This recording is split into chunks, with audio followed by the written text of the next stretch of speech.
to The Subject is Moot, where everything we discuss is debatable. I am Dom, and across from me is... Mike. And a special thanks to Vinny and Quiz, the producers of the podcast.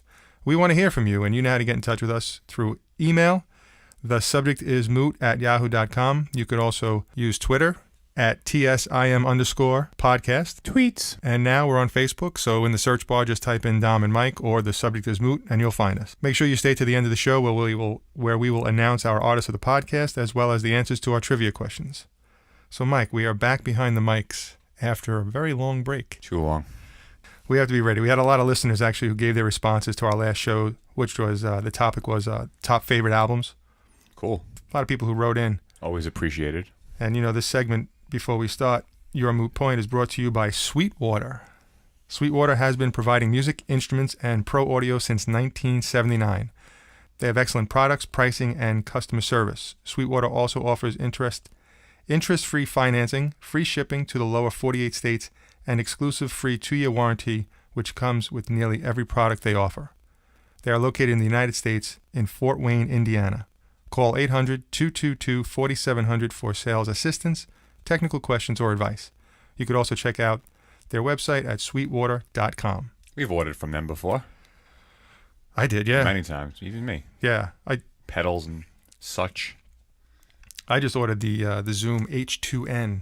So if we have when we podcast on the road, that's dynamite. I recorded a show with that. It's absolutely fantastic. The recording volume, when you set it, it won't distort. So whatever's coming out, like whatever the band's playing, you could set it to exactly where you want it to be, and it'll sound just like you're there.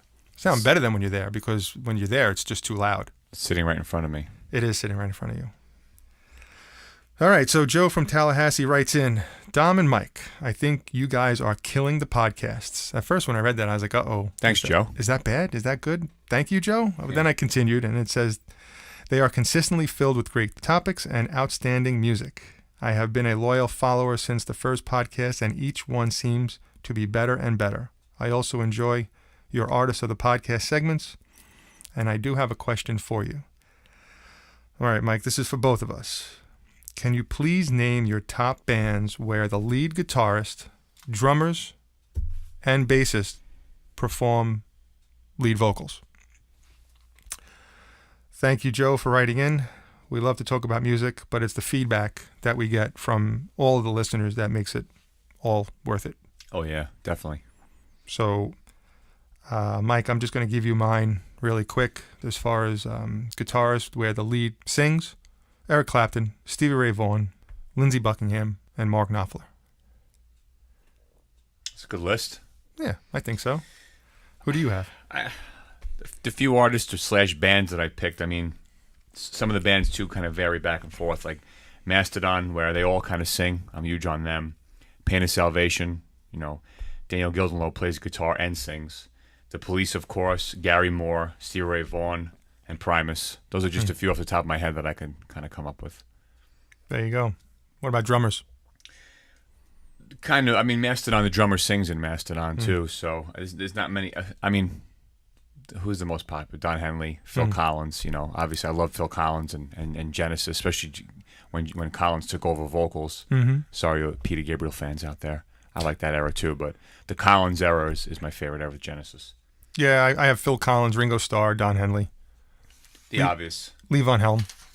I didn't dig too deep into this because it's one of those situations where, Well, you know what? In the history of music, there are a lot of like Billy Sheehan, the Beatles themselves, everybody sang. So right. Paul And McCartney. Same thing with Kiss and a lot of bands out there. So yeah, there are a lot. Don't make that face when I say Kiss. But there are a lot of bands out there where you just because the artist made an album, and I like bass players, Billy Sheehan, I'm not going to pick them. Right. I like Billy Sheehan's voice actually. They have to stand out. Yep. Speaking of bass players, though, Geddy Lee, Sting, right, Paul McCartney. Geddy Lee. I mean, obviously, I didn't. I just kind of just off the top of my head without digging too deep, so I wouldn't come up with this list, this enormous list of, But Rush, obviously, Rush is Rush. I hold them very close to my heart. Yeah, those are my lists of bass players, guitarists, and drummers. You could really go on and on, but I think as you get to like number 7, 8, or 9 in the list, then you're really, I think, reaching at that point. Well, that's why I just went with bands rather than just breaking it up like you did, which is fine, obviously. But Rush's probably would be my number one, where one of the members who plays an instrument also sings, and Mastodon. All right, well, during episode 12, we spoke about our favorite albums, and we've had some feedback from the listeners. So Paul from Italy wrote, enjoy the podcast topics, questions, fan feedback. My top albums are Dark Side of the Moon, Abbey Road, Led Zeppelin 4, Back in Black, and Rumors. And Justin, thanks again for writing in, from South Carolina writes, did you guys ever think of doing a video podcast instead of audio? Either way, like your podcast, here are my top 5 albums.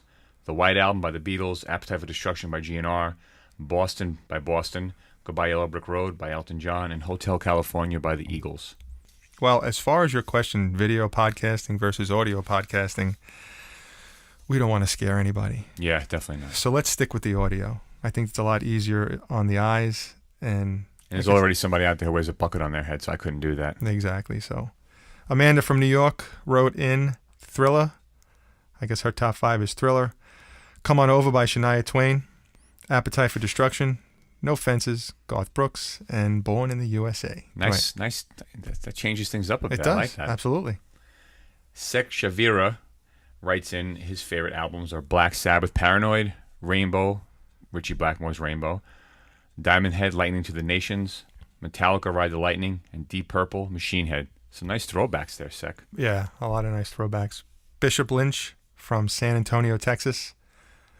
His 5, Metallica, Master of Puppets. Jimi Hendrix, Are You Experienced? Pink Floyd, The Wall, The Best of the Doors, and Nirvana, Nevermind. See, someone like that, you couldn't even guess what age he was. No, I know. You know? Good old Gar from New York writes in Alan Land, The Battle, Royal Hunt Live 96, Narita Changes, Lethal Programmed, and Control Denied, The Fragile Art of Experience, which I think it's actually The Fragile Art of Existence. I don't know. I think we have to go. Why don't you look it up on your phone? phone? Check the videotape. Look it up on your phone. I will. Good old Gar. Steve O'Brien, ZZ Top, Trace Homebrace, Talking Heads, Remain in Light, King's X, Thin Lizzy, Jailbreak, and Fishbone, Give a Monkey a Brain, blah, blah, blah. Blah, blah, blah. Wow. Well, it's a longer title than that, but yeah. And Jason from Pennsylvania wrote, my top 5 albums are Led Zeppelin 1, Led Zeppelin 2, Led Zeppelin 3, Led Zeppelin 4, and the White Album. Thank God there wasn't like a Led Zeppelin 5. Well, it kind of was. Well, there is, but it's just not 5. All right, so I guess Jason from Pennsylvania, I guess you are a Led Zeppelin fan, which, you know what, I can't deny any of those albums, so thank you very much. Tweets. So, yeah, Mike, you checked it, and it is The Fragile Art of Existence. I wrote that wrong. I checked my brain database. This is one of my favorite albums. Not top 5, but I wrote that wrong. And you know what? Yeah, you're right. Gar is not usually wrong when it comes to music. Well, I don't mean maybe not in his selections, but I'm saying usually when he writes in his questions and he's very specific. Yes. So that was my fault, and please forgive me. No biggie. We're moving on. Melissa from Atlanta wrote, listener from the beginning, topic so cool. Here are my top 5 albums. 52nd Street by the great Billy Joel. Goodbye Yellow Brick Road by the lesser great Elton John. It's just a joke. Cracked Rear View by Hootie and the Blowfish. Journey by their greatest hits. And Bat Out of Hell by the immortal Meatloaf. One of my favorite foods, by the way. That is a very good food. Don't lie. You wouldn't eat that. Sure I do. Bison, though. Well, of course. That's actually a good list. Bat Out of Hell was good. I think I like the 4 out of. I like Bat Out of Hell, but I like the 4 out of the 5 better. But you know what though, it's actually a very good range, I think, of choices from all of the listeners who wrote in, and thank you very much. I love variation. Yes, because I listen to so much as well. John from Pennsylvania, he writes in, and recently I posted on Facebook, and he's right here, and I'll just read the question. In one of your recent posts on Facebook, you stated John Mayung was the best bass player of all time, and Eddie Van Halen is the last guitar god. Who would be your all-star lineup if you had to create a band? Ooh. That's actually a very good question. You get to play David Foster for a while. Yes. It it's it's easy. It's just like the best of the best, really. So John Mayung on bass, Eddie Van Halen on guitar, and because I have to have two guitar players, although you're going to throw a wrench into it, Joe Satriani on rhythm guitar, and I don't want to slight Joe Satriani to put him on rhythm guitar. It's all right. Eddie's Eddie, man. But every once in a while, I'll let Joe flash out. It's very nice of you. I'll let him shine. Neil Peart on drums. Obviously, you have to pick Neil. DC Cooper on vocals, and I know Gar will like that selection. I think Gar likes DC He would rather you Cooper. pick him on vocals. If he could sing like DC Cooper, I'll pick him. So, and Jordan Rudess on keyboards. I like to round it off with keyboards. My band has to have a keyboard player. So those are my 6. That's my band. Now, DC Cooper was not easy. I go back and forth between him and Jeff Tate, but I'm picking DC. If we could say in their heyday, I'll pick Tate. Tate in his heyday, yes, he'd be my number one choice. Well, yeah, but I'm just picking for the sake of picking, as if I had to make this now. But then again, is Neil the best out there now? No, but greatest of all time is Eddie. No, so. Right. But that's why I'll just pick DC just for the sake. You know why? Because I kind of feel like with DC Cooper, his range, not saying range. I know what he's saying. But he could also sing like on the more of a classical side type. I like his style, I think, better for the keyboards and things like that. So it's your turn now for your all-star band. It's very similar to yours, probably. I mean, John Mayung on bass. It's a tough call though, because I also love Geddy Lee, but I'd probably go with Geddy Lee on bass, not singing, just bass. Mm-hmm. Obviously Satriani, Vai, and Paul Gilbert on guitar. As a guitar player, I have to have the third guitar player in there, because at any point I want one of them to do a lead, or all 3 of them, which is tough because I probably would have more guitar players in my band if I could, but. Obviously Neil Peart on drums, greatest of all time. Jordan Rudess on keys. Vocals are tough because there's a lot of vocalists I love out there. Well, remember, this is your all-star lineup. He didn't ask for a bench. I know. It's true. That's what's tough. I'll stick with DC Cooper. That's fine. All right. There it is. That was a good question. I like that question. Thanks, John. Appreciate it, John. All right, some trivia time. Test your music knowledge. What is Boz Scaggs' real name? Mr. Skaggs. All right. And at one time, Boz Scaggs played for what popular band? And Mike, you read number 3. What was the original name of Dream Theater? Mike, you and I always talk music, and we always talk comparisons. Richard from Georgia sends in a question, and this is something you and I have always spoken about, and actually it's almost actually created arguments in my house during the holidays.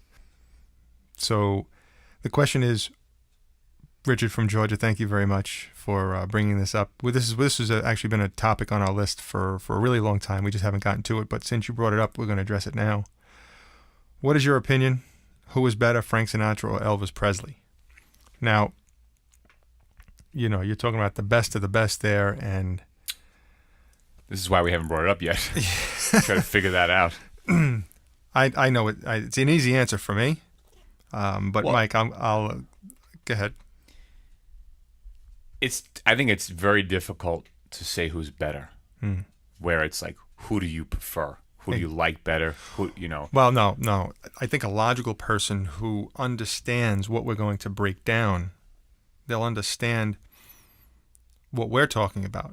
But the diehard Sinatra fans don't want to hear anything. Wow. The diehard Presley fans don't want to hear anything.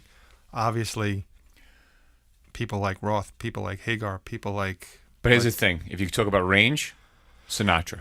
If you talk about diversity in their voice, it's Presley. So there's the beginning of it.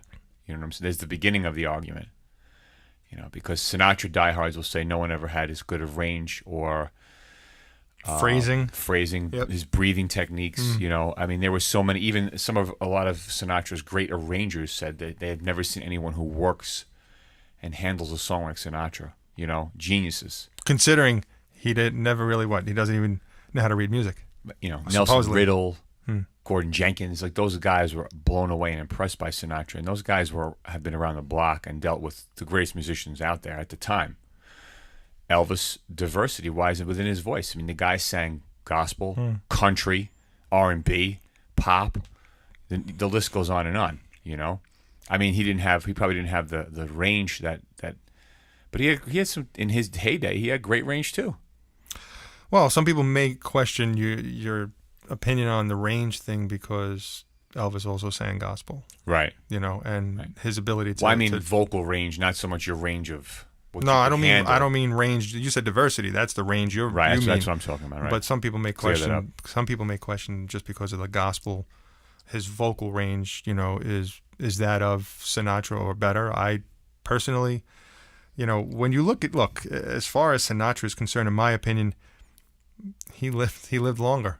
Even though he didn't have the career, right. from the start to the finish, but he had the chance to do more, I guess. I love, as a Sinatra fan myself, of all his stuff. I actually love some of Sinatra's 70s albums. They're great. They're overlooked, I think.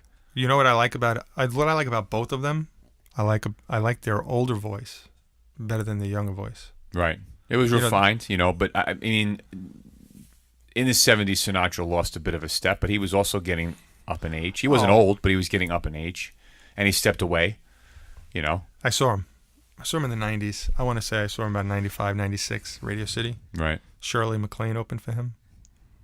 And, it was one of those things where you knew he was slipping. He couldn't remember some of the words, but it was, you got to say you saw him. Right, of course. So well, I think that's when people still went to see him in those days when he forgot the words and it was not at top peak performance.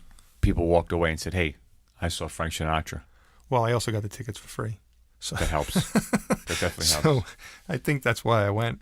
Yeah, I don't know if I would have gone, depending on how much the tickets were. I don't remember how much they were, but I don't think I would have went at that point to see him just because he was in his 70s. And I heard at that point that he was slipping, and sometimes you just don't want to see somebody at that age. You want to see them go out on top. Right. You don't want that your last impression or your last time you saw them be like, well, you don't want to see that. But he did good. That's he did why good. I'm glad I didn't see him. Same thing with Johnny Cash, but we won't get into that. Same thing. I didn't want to see them in there while they're on their way out. Frank was involved with a lot of things. He was he won an Academy Award, Golden Globe Award. I think he started in the 30s. He wanted to do it all. Yeah, he really did. He was a hard worker. I mean, that's what everybody says. He was a hard worker. He was a perfectionist. I think he started out as a singing waiter. He was a producer. The Pied Pipers. Some Tommy Dorsey band too is where he started. Yep, he worked on with the radio. Count Basie and a lot. He was just a big influential artist, and that's the other thing too. Try not to. I mean, in my opinion. So here's my opinion on it. I don't think you can compare either one of them. There's two different genres. Right. And if you want to compare, like we broke down Roth versus Hagar. If you want to compare Roth versus Hagar, you can because they both sing. In rock music. Right. If you want to break down, which we could talk about a little bit too, Lady Gaga versus Madonna, and that some people have asked me my opinion on that. We can get into that, but different eras on that one too. But you can still compare them because they're both singing pop music, current pop. Exactly. So even though current pop versus past pop, but it's still. Well, I mean, at the time Madonna came out, I'm saying that was current pop. Absolutely. But as some artists, they get into politics, and Frank was involved in some politics. But as far as Elvis, he played an instrument. Okay, but you could look at played an instrument. He was involved with a lot of different genres. Played piano. I mean, they both popularized their craft. I mean, they both just brought it to the next level and set the stage and raised the bar. Who else has been Frank Sinatra since Frank Sinatra? No one. Exactly. And who else? No one. And as far as rock and roll, I mean, the only reason people talk about Tony Bennett nowadays is because he's still around. He's still around. He's still going. Other than that, he couldn't hold a candle. I'm sorry to Sinatra. Bennett was good. Sinatra's the best. Of course. I don't think anybody's going to question you. Bennett, Crosby. Crosby was great too, Yeah. but it was also somewhat there was a difference. There was a somewhat difference in their vocal stylings too. So Dean Martin was great. Oh yeah, but you can't. But you're just mentioning jazz, big band singers and the list of them.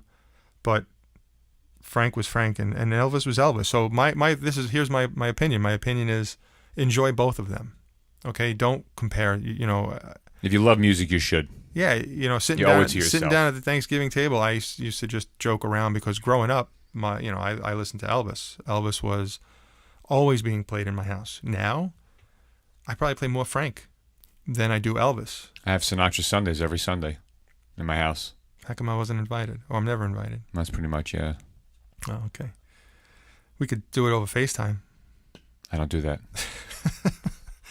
But I don't know. I look at it that way. I say, you know what? You take the two masters of their craft and enjoy it because they're two different genres, two different singers, and there's no comparison. But you know what, too? Like, even Sinatra, being exposed to Sinatra growing up, listening to him, enjoying his style of music, opened my ears to other artists who followed in his footsteps or who were his contemporaries at the time.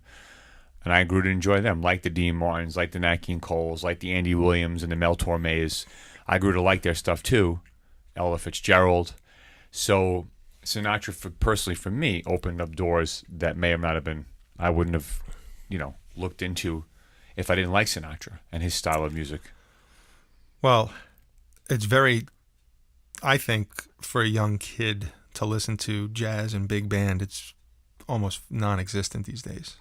Yeah, I guess. So for you to, I don't know if it was so much, I don't know if it was Sinatra. I think you happened to be listening to the radio and you heard all those artists on there because you like that type of music. These kids today, and even a lot of kids, look, I used to listen to it. Okay, we're a little different. But kids then and today, they probably didn't. Well, they're less exposed, too, to it. They didn't, well, that's the thing. They didn't go to that area. They just stuck to the pop. Popular stuff. Right.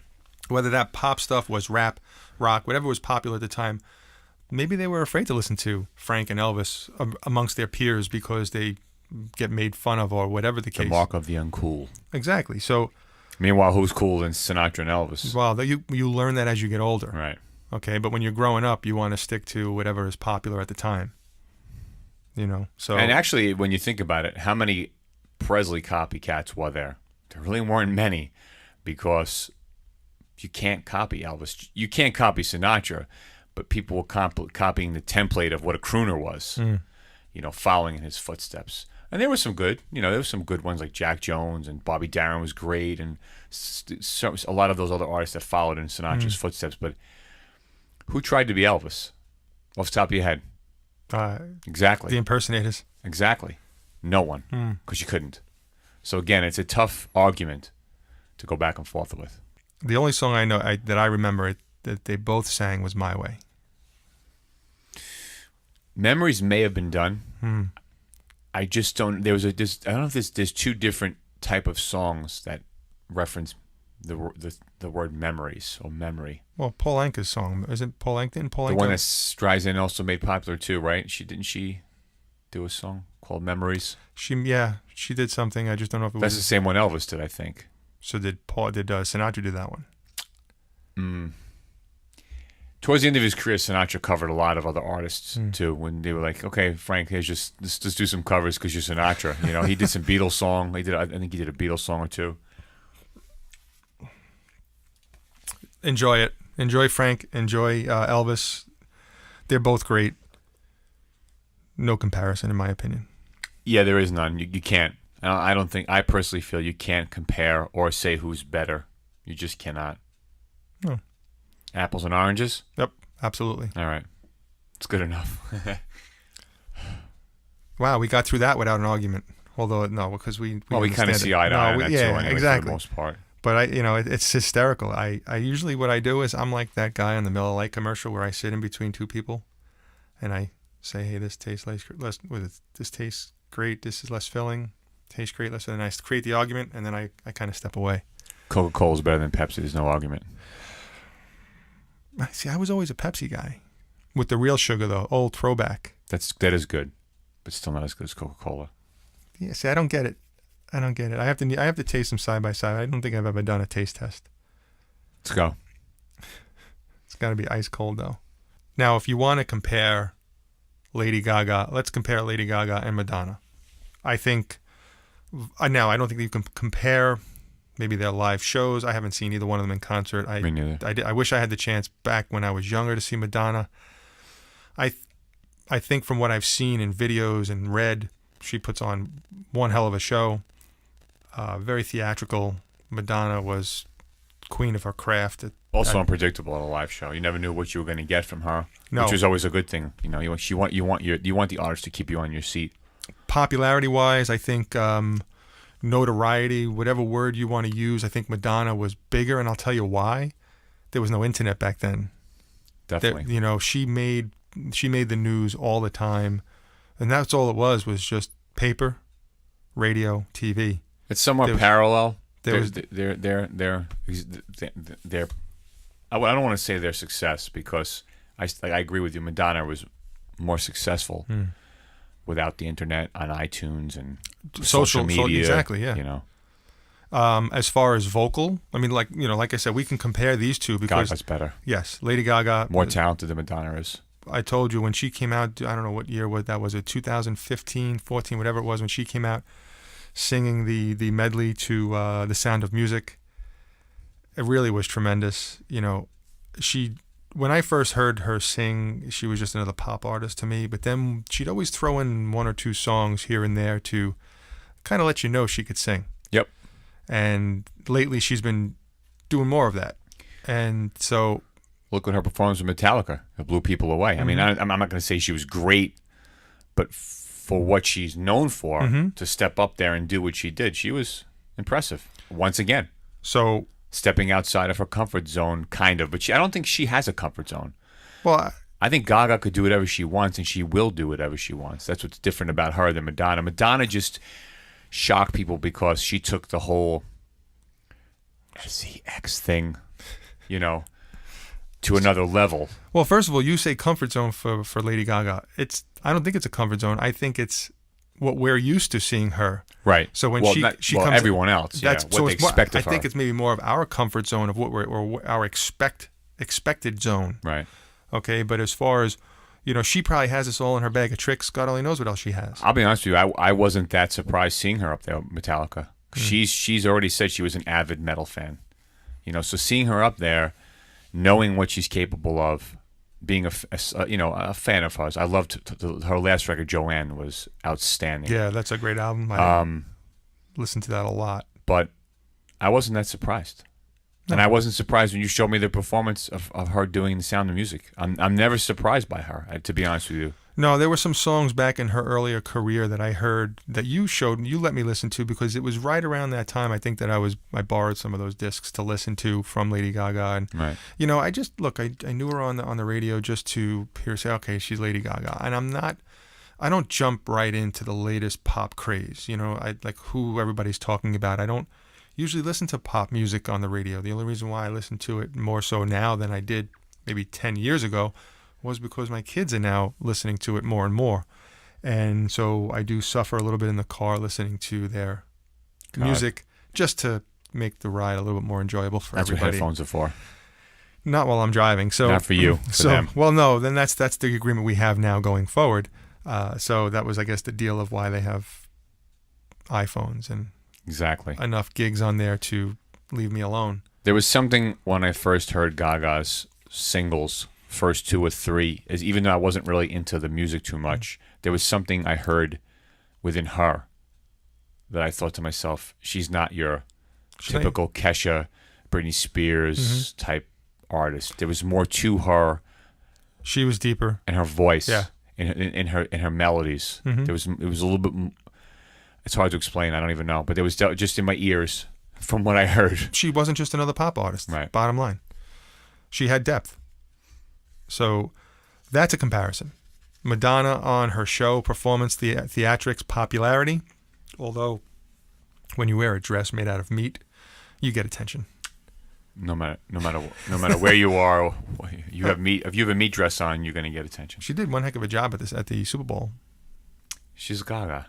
Just like people will say Madonna's Madonna. Again, it's a parallel comparison because Madonna's in the 80s. She's more 2000s, obviously, Gaga. So there's pop. It's a different era. I think Gaga has a better range in her vocals. She could handle almost any style. We really never heard Madonna step out too much. No. Here and there, she but did very rarely. She did a ballad. And yeah, she did. But that's ballads are ballads. Yeah. You know? I mean, that's all she did. Yeah. I mean, that I could remember. But still not taking anything away. So I think they're both great.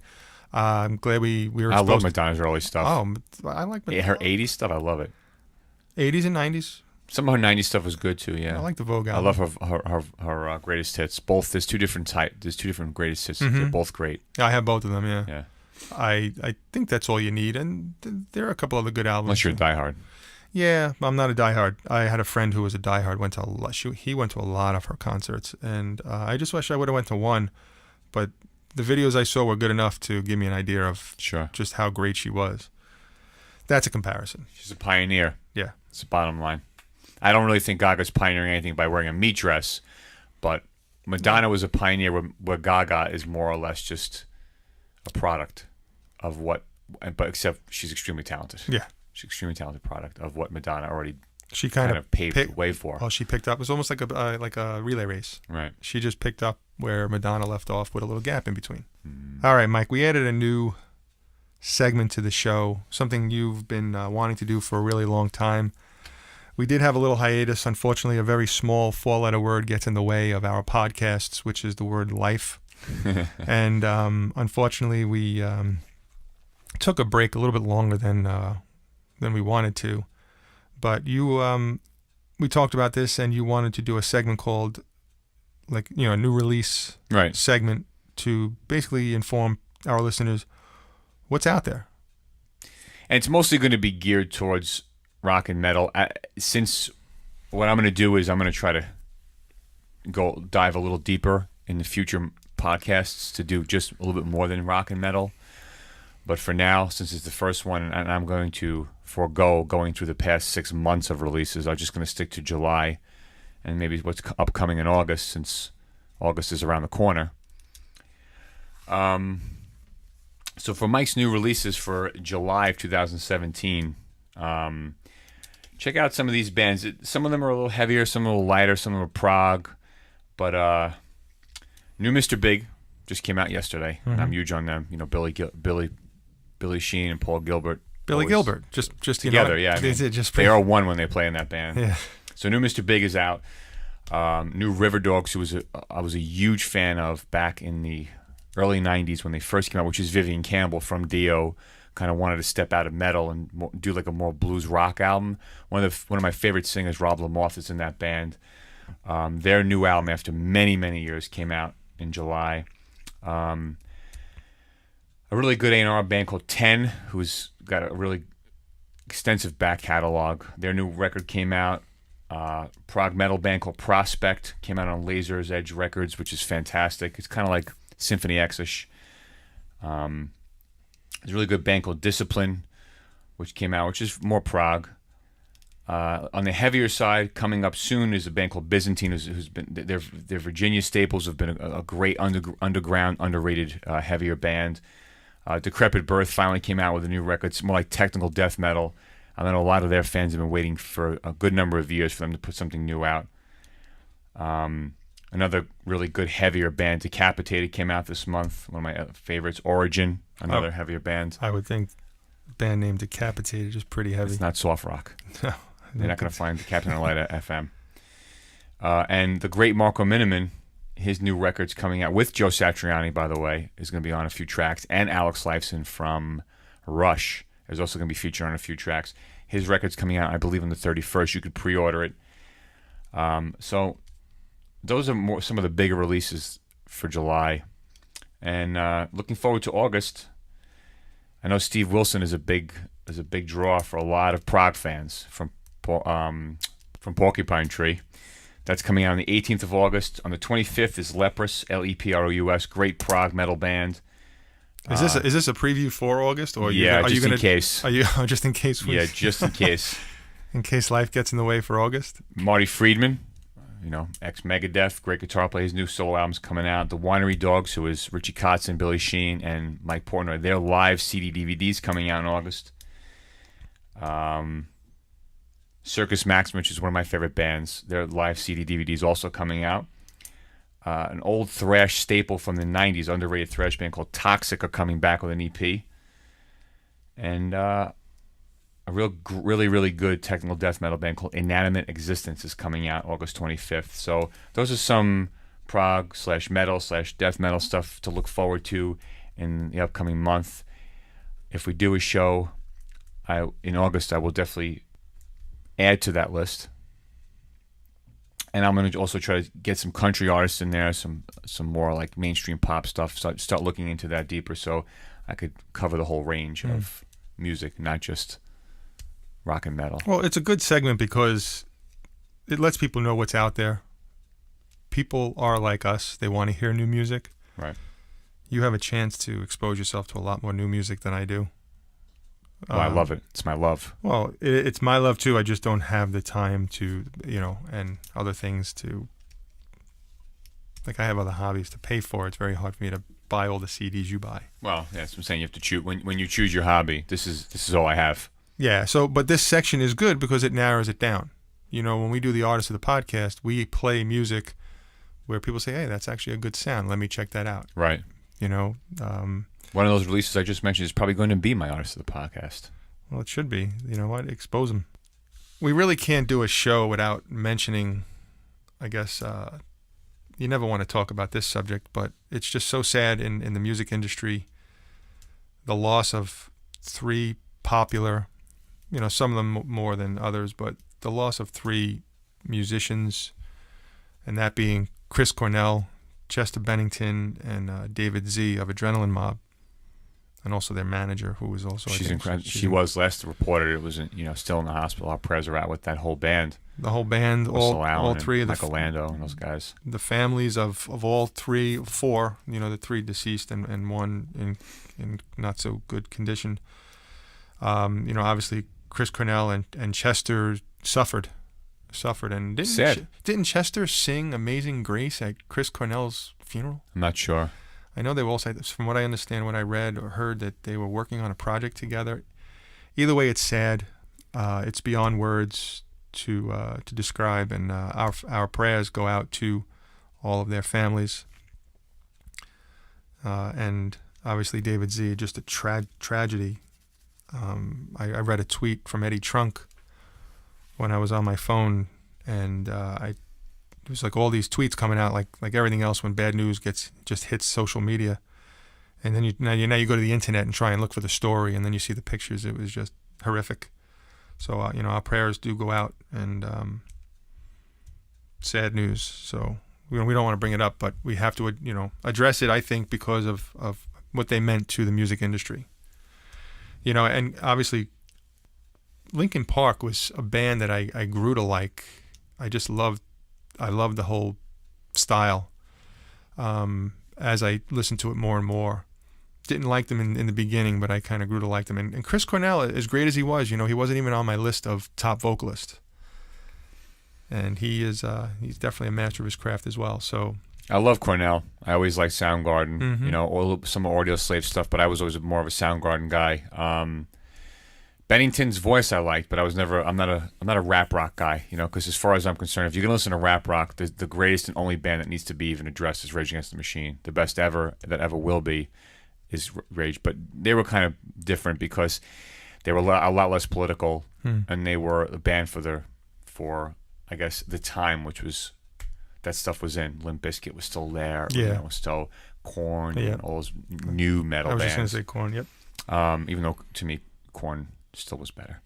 But Bennington's voice, he actually had I don't, off the top of my head I don't recall, but Bennington did a side project a few years back where it was just him singing, and it was fantastic because I do like his voice. I always liked Bennington's voice. It's just to me the rap portion got in the way, so I was never a huge Linkin Park fan. But well, I was a big rap fan growing up, so I didn't mind. That's why I think I grew into it quicker. I Rage, I just maybe like some of their stuff. Korn. Korn isn't rap though. No, It's but I'm just new metal era. Exactly, but you mentioned Korn. I didn't get into that band too. That whole era I wasn't really that into. Yeah, no. But still, it's still a very sad. It's sad because it's just too much of it going on. That's the sad part. Yeah. And you just want to say, damn, why didn't you just get some help? Right. Why it's out there. Why couldn't people have seen this? Why couldn't you just held on a little bit Sometimes people longer? are really good at disguising it, unfortunately. Yeah. But there is definitely help out there. The demons that they're fighting inside is just unbelievable. Especially with music. Mm. It's such a great healer.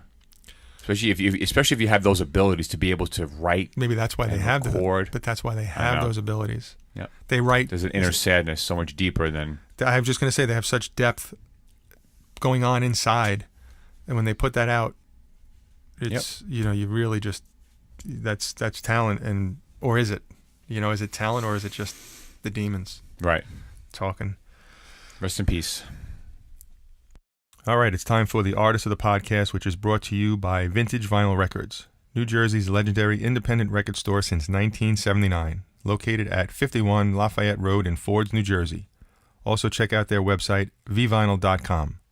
My pick is the Broxton 100. They are a British indie band formed in 2012, consisting of Richard Lucas, Gary Gerard, Joey Berry, and Richard Ormond. They have 3 singles out, Circles, Different Beat, and Ghosts, which Ghosts will be our outro song at the end of today's podcast. They also have an EP out called Last to Know. They're working on a new single which will be released on August 12th. If you check out Twitter and Facebook, you get more information. You could also check them out on YouTube, iTunes, Bandcamp, Spotify, and SoundHub. Mike? That was good. I'm done. I'm very proud of you. I could have done that all in one breath. Yeah, it's pretty good. My pick for the month is the River Dogs, who I mentioned in the new releases. They just released their newest record about a week ago called California. It is another triumph in their catalog. They consist of the current members are Rob Lamoth on vocals, guitars, etc., Nick Brophy on bass and guitars, Vivian Campbell, who everyone knows from Dio and obviously Def Leppard as well, on guitars, and Mark Denzason on drums. They have a handful of albums out. Their very first album came out in 1990, which is self-titled River Dogs. I loved it then. I love it now. They did some other work afterwards. They kind of broke up after 93. In 2011, Campbell decided he wanted to work with the guys again, and they made another record called, it was more of an EP called World Gone Mad, which was very good as well. But I think if you want to just kind of dabble and start to, look into the band, definitely grab the self-titled from 1990 and the newest one, California, from just this past month. They're fantastic soulful vocals, really good guitar playing. It's definitely not metal. It's more like on the rock side. Great stuff. Great band, underrated, overlooked. Please check them out. Time for the answers to our trivia questions. Question number 1 was, what is Boz Scaggs' real name? Mike, why don't you take us out? Mr. Skaggs? That's creative. William Royce Skaggs. Singer, songwriter, and guitarist. Known for a few of his hits are Lido Shuffle, Low Down, and Breakdown Ahead. Love those songs. Absolutely love those songs. They're definitely staples on the old CBS. They definitely were. The old CBS FM. Harry Harrison. Yep. Ron Lundy. Maybe not then, but now. Cousin Brucey. More now than ever. Well, no, but that's how I heard them. I think so. Question number 2. At one time, Boz Scaggs played for what popular band? Steve Miller Band. He was on 2 of their albums, Children of the Future and Sailor. And a little side note, in 76, he recorded Silk Degrees, which included session musicians. Some of them went on to form the band Toto with Steve Lukather. Those are always good fun facts. They are.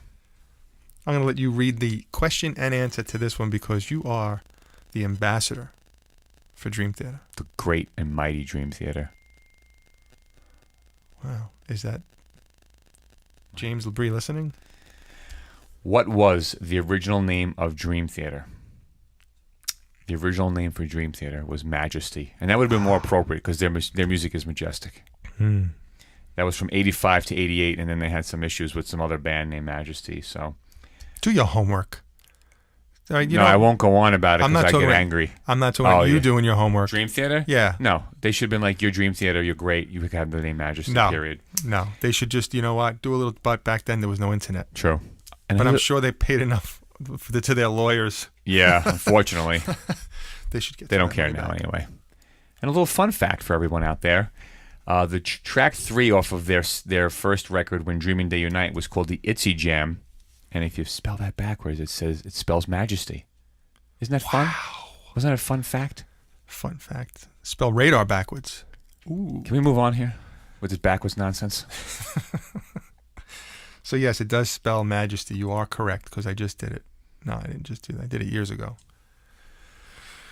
Time to wrap this show up, Mike. It's that time already, huh? It's that time. Time it's been flies. Fun. It's been fun. It's great to be. It's great to be back behind the mics. Let's do it again. Hopefully, a little bit sooner than 6 months. Was it? No, it wasn't 6 months. No. April was our last show, I think. April. Yeah, it was. Then I just did one. Yeah, without me. All right, that's cool. I think you were all. I actually just said during that show. I said you had the day off. Thank you so much.